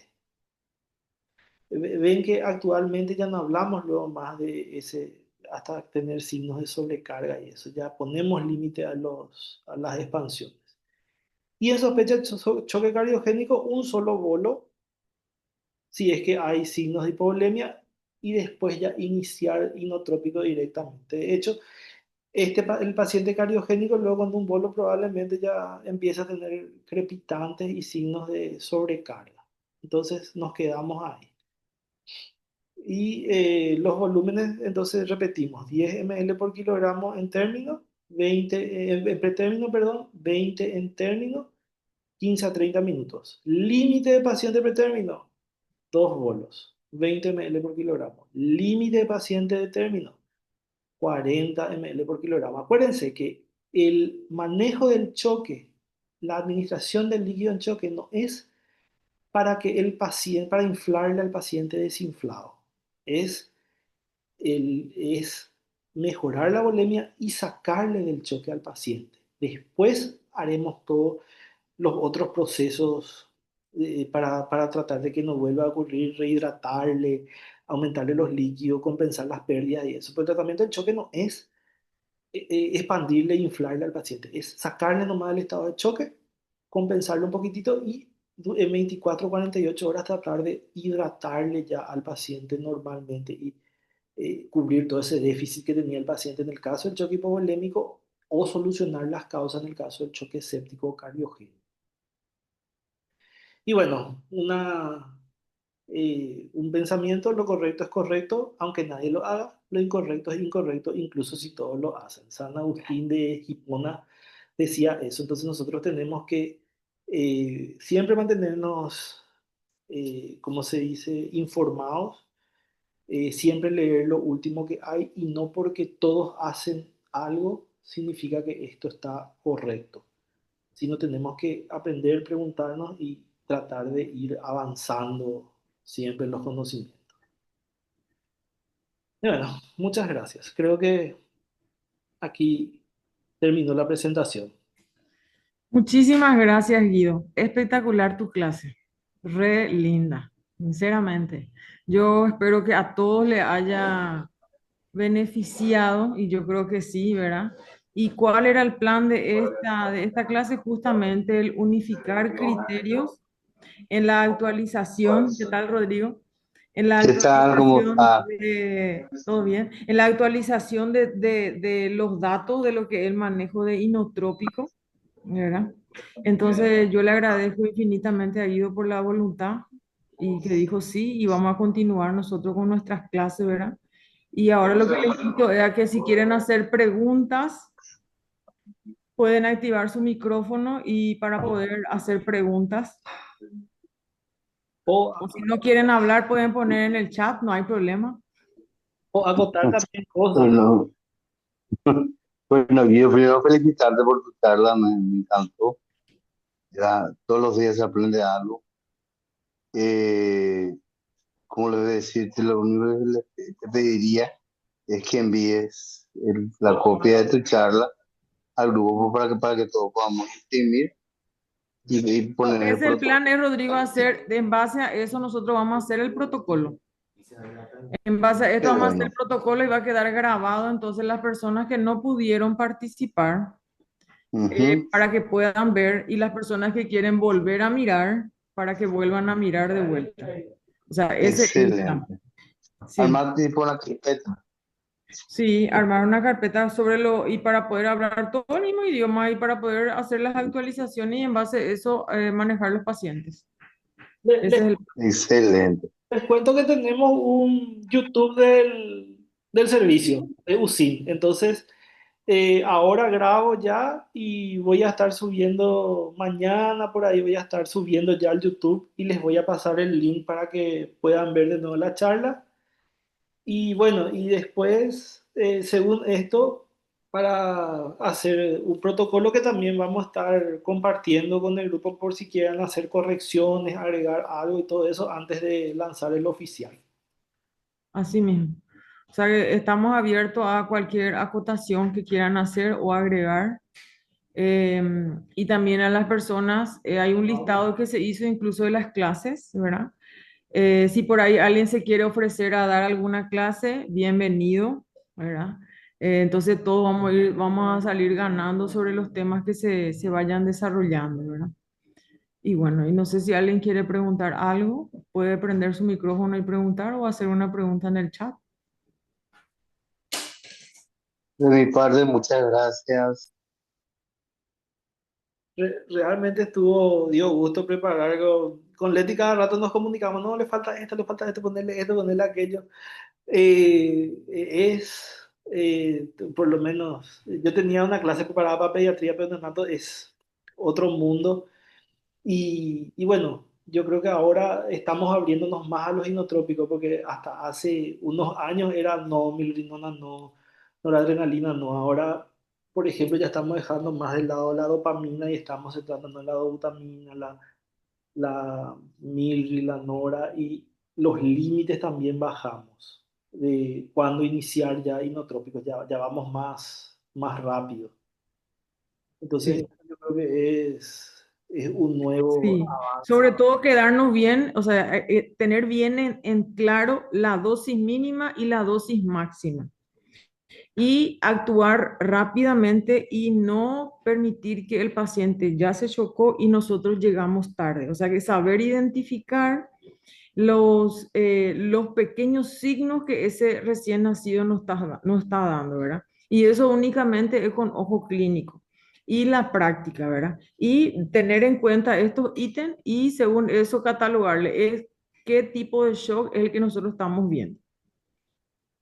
Sí, pero Así mismo. a veces le ponemos dobutamina que nos vasodilata al paciente, le metemos noradrenalina que nos vasocontrae, después le metemos más dobutamina, le ponemos más noradrenalina y de repente podemos conseguir el efecto que buscamos solo con una adrenalina. Entonces, ver así, por eso a mí me encanta ese cuadrito que te dice efecto alfa, efecto beta, beta uno, beta 2 y otra vez cada inotrópico qué efecto tiene. Entonces, centrarnos en ese efecto para ver lo que nosotros buscamos y lo que queremos hacer con el paciente, porque siempre lo ideal pues es usar la menor cantidad de inotrópicos posible, porque ¿qué es lo que pasa? Que usar inotrópicos no es solamente mejorar la presión arterial. Al usar inotrópicos nosotros estamos aumentando el catabolismo de ese paciente. ¿Y qué significa eso? Pérdida de calorías, desnutrición del paciente, prolongación de la estadía hospitalaria. Y en casos, por ejemplo, como la adrenalina y la hidrocortisona, hiperglicemia del paciente, que es un efecto que aumenta la osmolaridad, aumenta de repente el daño a nivel renal. Entonces, como decimos, siempre menos es más. Y enfocándonos ya a la fisiopatología del paciente, vamos a lograr una mejoría en ese aspecto y tratar de salir lo más rápido. Como decía en una de las charlas que vi, en 72 horas nosotros debemos estar suspendiendo los inotrópicos en un choque, cosa que sabemos que no es real, Sí, pero así mismo. sería lo ideal. Sí, y después también es súper importante eso que dijiste, Ido, ver siempre la causa y apuntar a la causa, ¿verdad? Y como repetiste varias veces el tema de la corrección de bicarbonato, nosotros no usamos, sino tenemos que corregir la causa, ver, buscar cuál es la fisiopatología, qué es lo que está pasando, tratar de corregir eso. La misma cosa, por ejemplo, con los pacientes pequeños, por ejemplo, no suspenderle la nutrición parenteral a menos de que haya una acidosis metabólica súper importante y vos tengas que suspender. No bajarle el volumen de la nutrición y tiene hiperglicemia y hacerle el inicio de la insulina. O sea, esas son cosas súper importantes en los recién nacidos, sobre todo los de pretérmino. De hecho, la Surviving Sepsis Campaign del 2023 habla de un flujo mayor a 3,5 en todo paciente séptico, porque ellos hablan de que en la sepsis hay muchas veces una resistencia a la insulina, entonces el paciente entra en un periodo hipercatabólico y si nosotros le bajamos el flujo, empeoramos eso. Entonces lo que tenemos que hacer es tratar esa hiperglicemia mejorando el ingreso de glucosa a la célula y no restringiendo. Y como dice la doctora ahora, básicamente la única contraindicación que hay para suspender la NPT absoluta es el tema de la acidosis metabólica no explicada por otra causa que no sea la nutrición. Eso uno.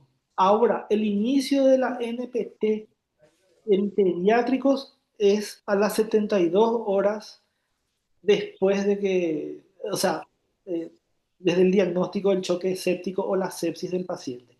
En neonatos no encontré cuándo, pero yo creo que más bien se asocia por el estado de la Hemodinámico. dinámico del paciente, el tema del NPT. Con respecto a la nutrición enteral, en pacientes pediátricos, idealmente iniciar a las 24 horas una vez que el choque esté compensado. En neonatos se tarda un poquitito más por el hilo paralítico que suele haber. Pero así un límite de tiempo también estuve buscando y no habla así específicamente de neonatos cuántos. No encontré por lo menos yo. Sí, está bien. Súper bien, Guido.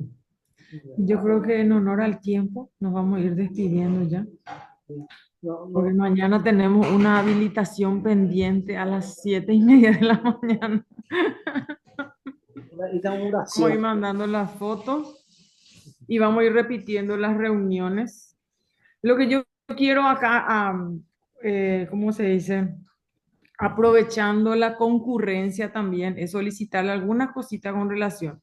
Ahora que nos mudamos de vuelta a nuestra casa, ya limpia y linda, le solicitaría el tema de la puntualidad para los médicos de guardia, tener consideración de la entrada y la salida del compañero de guardia para la hora de la entrega y también solicitar que las entregas de guardia las hagan en la sala, no en la pieza, por favor.